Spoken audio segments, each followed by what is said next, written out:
Bismillahirrahmanirrahim. Assalamu alaikum, dear students. Students, we are discussing chapter number 8, that is acids, bases and salts. What is acid? Basically, the word acid is derived from the Latin word acidus, meaning sour. Originally, acids were identified by there सोर test. ठीक है, अगर हम acids की बात करें तो acids हमारे पास क्या होते हैं? एसिड्स और बेसिस दोनों जो हैं वो हमारी लाइफ में, हमारी बॉडीज़ में, हमारे होम में, इंडस्ट्रीज़ में, हर जगह पे एक इम्पॉर्टेंट रोल प्ले कर रहे हैं. एसिड्स जो हैं पहले उनको देखा जाता था कि उनका सोर टेस्ट है, उसकी बेसिस पे उनको क्लासीफाई किया जाता था या आइडेंटिफाई किया जाता था. उसके बाद फिर देखा गया कि ये हमारे पास लिटमस पेपर पे भी इफ़ेक्ट करता है, ये कलर चेंज करता है लिटमस पेपर का ब्लू से रेड में. फिर इसके अलावा ये डाइज वगैरह में यूज़ होता है, एज एन इंडिकेटर्स यूज़ होते हैं. ठीक है, ये फिर हमारे पास डिफरेंट कंपाउंड्स लाइक कार्बोनेट्स वगैरह के साथ रिएक्शन करके कार्बन डाइऑक्साइड गैस बनाता है और हाइड्रोक्साइड बेसिस वगैरह के साथ भी रिएक्शन करता है. बेसिस की अगर बात की जाए तो बेसिस हमारे पास क्या होती है? बेसिस जो हैं दे हैव स्लिपरी सोपी फीलिंग, मतलब उनको जो स्लिपरी टच होता है, अगर आपके हाथ के साथ कभी बेस लग जाए तो आप देखें कि उसका ऐसे टच होता है जैसे सोपी, जैसे सोप आप लगाएं तो आपको ऐसा इसकी फील होता है कि इस तरह का टेस्ट, और उसका टेस्ट जो है वो बिटर होता है. ठीक है, टच उसका सोपी होता है और उसका जो टेस्ट है वो बिटर होता है. फिर हमने देखा है कि हमारे पास कॉन्सेप्ट्स हैं एसिड बेसिस के. बेसिकली 3 कंसेप्ट हैं. अर्हीनियस कंसेप्ट है, ब्रोंस्टेड लॉरी है और लीविस कंसेप्ट है. अर्हीनियस कंसेप्ट कहता है कि एसिड वो स्पीशी है जो हमारे पास जब वो डिसोसिएट होती है सोल्यूशन में, मतलब वो किसी भी सोल्यूशन में जब डिसोसिएट होती है तो वो H पॉजिटिव आइंस देती है. और बेस क्या है? According to Arrhenius concept, base is defined as a substance that contains hydroxyl group and gives hydroxyl ions in aqueous solution. फिर हमने देखा एसिड की एग्जांपल लाइक HCl. HCl जो है जब वो वाटर में डिज़ोल्व होता है तो वो H पॉजिटिव और Cl नेगेटिव आयंस देता है. और जो बेस की एग्जांपल हमने देखी थी, सोडियम हाइड्रोक्साइड है, पोटासियम हाइड्रोक्साइड है, कैल्शियम हाइड्रोक्साइड होते हैं. फिर हमने देखा था कि अर्हीनियस कंसेप्ट जो है वो बहुत इंपॉर्टेंट है बिकॉज वो heat of neutralization of acid bases की कंसेप्ट पे ये एक्सप्लेन करता है. देन हमने देखा कि वो हमें बेसिक जो आइडिया है वो किसने दिया था? हमें अर्हीनियस ने. लेकिन इसकी कुछ लिमिटेशंस थी. क्या लिमिटेशंस थी? कि जैसे ये एक्वस सोल्यूशन पे अप्लाई होता है, it can not explain the acidic character of salts like AlCl3 in aqueous solution. It cannot explain the acidic and basic character of substances in non-aqueous solvents. Then we discussed Bronsted-Lowry concept. Bronsted-Lowry क्या है? ये हमारे पास 1923 में Brønsted और lorry जो हैं इन्होंने एक कंसेप्ट दिया था about acids and bases. Acids को इन्होंने कैसे डिफाइन किया था? An acid is a substance which donates और tends to donate proton, and base is a substance which accepts और टेंड्स टू एक्सेप्ट प्रोटॉन. फिर हमने एग्जांपल देखी थी कि जब अमोनिया NH3 जब HCl के साथ रिएक्शन करता है तो ये हमारे पास बनाता है NH4 positive plus Cl negative. Ammonia जो है वो HCl से प्रोटॉन को एक्सेप्ट करता है और NH4 पॉजिटिव बना देता है. तो इट मीन्स कि हमारे पास अमोनिया क्या है? एक बेस है, और हमारे पास जो प्रोटॉन डोनर होता है दैट इज़ HCl, वो हमारे पास क्या है? एक एसिड है. और ब्रॉन्स्टेड-लॉरी को हमने कहा प्रोटॉनिक कंसेप्ट. देन लीविस कंसेप्ट था. लीविस कंसेप्ट क्या है? Electronic concept. जो इलेक्ट्रॉन पेयर एक्सेप्ट करती है वो एसिड होती है, और जो इलेक्ट्रॉन पेयर डोनेट करती है उसको हम क्या कहते हैं? बेस. तो ये हमारे पास 3 कंसेप्ट थे हमारे पास एसिड, बेसिस एंड सॉल्ट्स के बारे में. फिर हमने देखा ये हमारे पास कुछ एग्जांपल्स हैं अर्हीनियस कंसेप्ट की. आप एग्जांपल देख सकते हैं HCl है, सोडियम हाइड्रोक्साइड है, और आप ब्रॉन्स्टेड-लॉरी की भी एग्जांपल्स देख सकते हैं. तो हमारे पास देन हमने क्या डिस्कस किया था? We discuss conjugate acid base pair. What is conjugate acid base pair? Conjugate acid base pair according to Bronsted Lowry, a reactant and product that differs by a proton is called conjugate acid base pair. Every acid has a conjugate base and every base has a conjugate acid. फिर हमने देखा था जब एक acid जो है वो जब प्रोटॉन डोनेट करता है, एसिड प्रोटॉन डोनेट करने के बाद क्या बना देता है? कॉन्जुगेट बेस बना देता है. और बेस जो है वो प्रोटॉन एक्सेप्ट करने के बाद क्या बना देता है? Conjugate acid. स्ट्रॉन्ग एसिड की कॉन्जुगेट बेस हमेशा वीक होगी और वीक एसिड की कॉन्जुगेट बेस हमेशा स्ट्रॉन्ग होगी.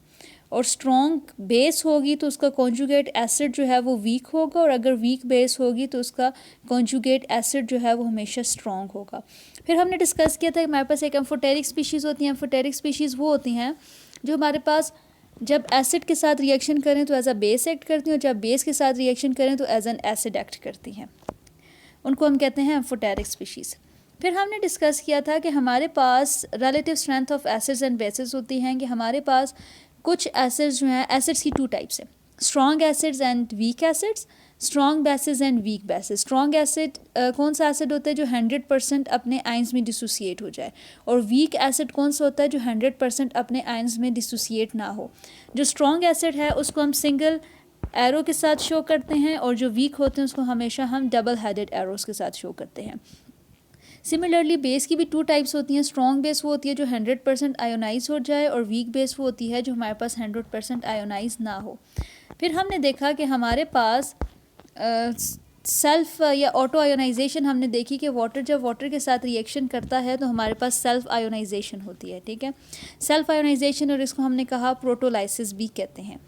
फिर हमने डिस्कस किया था कि हमारे पास पीएच और पीओएच का कंसेप्ट होता है। हमने वाटर की इक्वेशन को लेके केसी ड्राइव किया, फिर केसी जब वाटर के लिए होता है तो वो केडब्ल्यू हो जाता है, जिसको हम कहते हैं केडब्ल्यू हमारे पास क्या होती है, वाटर कांस्टेंट होता है, जो किसकी इक्वल होता है, एच पॉजिटिव और ओ एच नेगेटिव आयंस की इक्वल होता है। और केडब्ल्यू को हम कैसे डिफाइन करते हैं, आयोनिक प्रोडक्ट, इसको हम ऐसे डिफाइन कर सकते हैं ना, molar product of the molar concentration of H positive and OH negative ions at a particular temperature।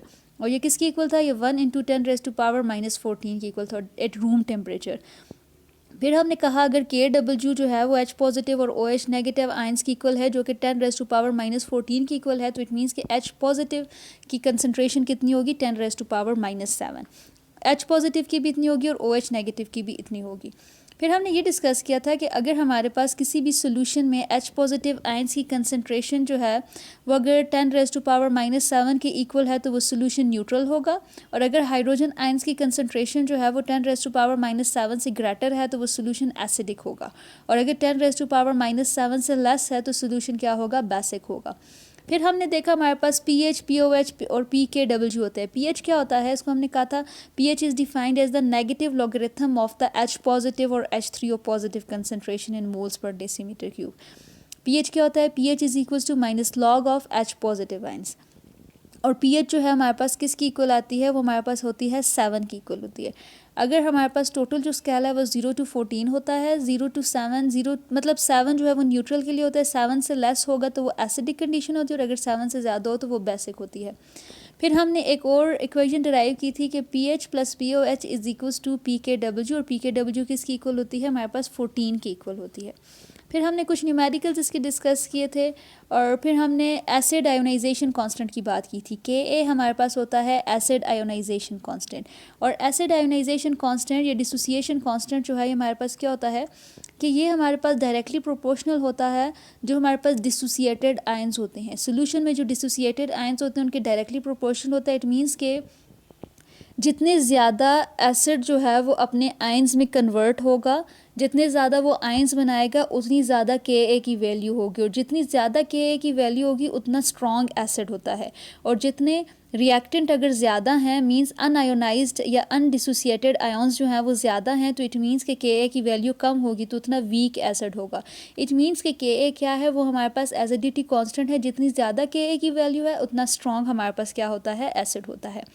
फिर हमने कहा कि के का अगर हम माइनस लॉग लेंगे तो पी होता है, और पी और जो है के का लॉग जो है anti log sorry minus log जो अगर आप उसका लेंगे तो वो किसकी इक्वल होता है, पी के इक्वल होता है। सिमिलरली हमने डिस्कस किया था के बी हमारे पास क्या होता है, बेस डिसोसिएशन कांस्टेंट। और जब हमारे पास के बी की वैल्यू जितनी ज़्यादा है तो इट मीन्स कि उतना स्ट्रॉन्ग बेस है, और जितनी कम है उतनी वीक बेस है, क्योंकि के बी जो है वो डायरेक्टली प्रोपोर्शनल होता है डिसोसिएटेड आयंस के। मतलब जितने ज़्यादा आयंस बनते हैं उतना ज़्यादा के बी की वैल्यू होती है। इट मीन्स स्ट्रॉन्ग बेस वही है जो 100% अपने आयंस में कन्वर्ट हो जाए। जब अपने आयंस में कन्वर्ट हो जाएगी 100% तो हम कहेंगे उतनी स्ट्रॉन्ग हमारे पास बेस है। और जितने ज़्यादा अगर रिएक्टेंट्स होंगे तो रिएक्टेंट्स अगर ज़्यादा हैं, अनडिसोसिएटेड आयंस ज़्यादा हैं, तो उतनी वीक हमारे पास बेस होती है। फिर इसका अगर नेगेटिव लॉग लें तो वो पी के बी होता है। फिर हमने देखा था कि हमारे पास के और के बी के दरमियान में रिलेशनशिप होता है। क्या रिलेशनशिप होता है, इन्वर्स रिलेशनशिप होता है। के और के बी जो है उसका इन्वर्स रिलेशनशिप है। जो भी कंपाउंड जिसकी एसिडिक मतलब के वैल्यू ज़्यादा होगी तो उसकी अगर बेस बनाएंगे तो वो हमेशा वीक होगी। यही रीज़न है कि जो हमारे पास स्ट्रॉन्ग एसिड होता है उसकी कॉन्जुगेट बेस हमेशा वीक होती है और वीक एसिड की कॉन्जुगेट बेस हमेशा स्ट्रॉन्ग होती है। Similar is the case with basis. तो ये थे हमारे लेक्चर्स जो हमने डिस्कस किए थे। जो स्टूडेंट्स अभी तक नहीं देख पाए इन लेक्चर्स को या कोई एक लेक्चर उनसे मिस हो गया है तो ये हमारे पास एक समरी थी, ये उनको हेल्प करेगी ज़रूर। Thank you for listening.